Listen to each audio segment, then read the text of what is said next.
मी nursing कॉलेजवर teaching करते आणि मला अगोदर सर्वायकल पेन होता, ठीक आहे, म्हणजे मानेच्या नसा दबलेल्या होत्या आणि मानेच्या नसा दबलेल्या असल्यामुळे मी सगळीकडे ट्रीटमेंट केली. इवन 4-5 लाख रुपये घातले. 4-5 वर्षापासून माझी ट्रीटमेंट चालू होती आणि इथे नितीन पायकराव सरांकडे आणि मुंबईला शंकर न्यूरोसर्जन आहे, शंकर आठवले सर यांच्याकडे मला ट्रॅक्शन वगैरे लागायचं, म्हणजे मानेला वजन वगैरे द्यायचंय.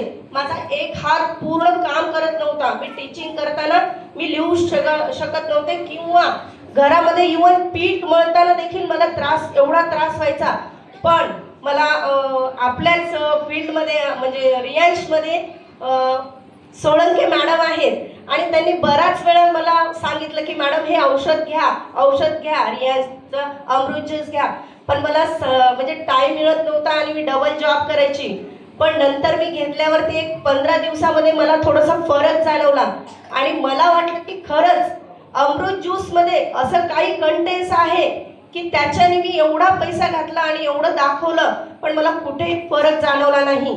पण मी ज्यावेळेस अमृत ज्यूस आणि प्लेन पॉवर बूस्टर घेतलं आणि त्याच्यानंतर माझ्या नसा म्हणजे अशा मोकळ्या झाल्या आणि मी काम करू शकते.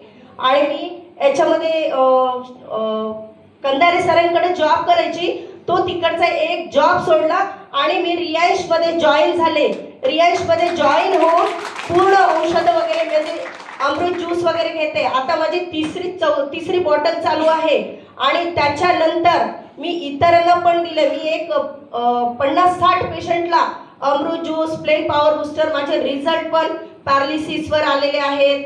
परत ज्यांना मूळव्याध वगैरे होतात, त्यांना इचिंगचा त्रास होता, त्यांना काही गर्भाशयाचे आजार वगैरे होते, त्यांना म्हणजे अशा बऱ्याच पैकी लोकांना एकदम चांगले रिझल्ट आलेले आहेत. एवढं बोलून माझे 2 शब्द संपवते.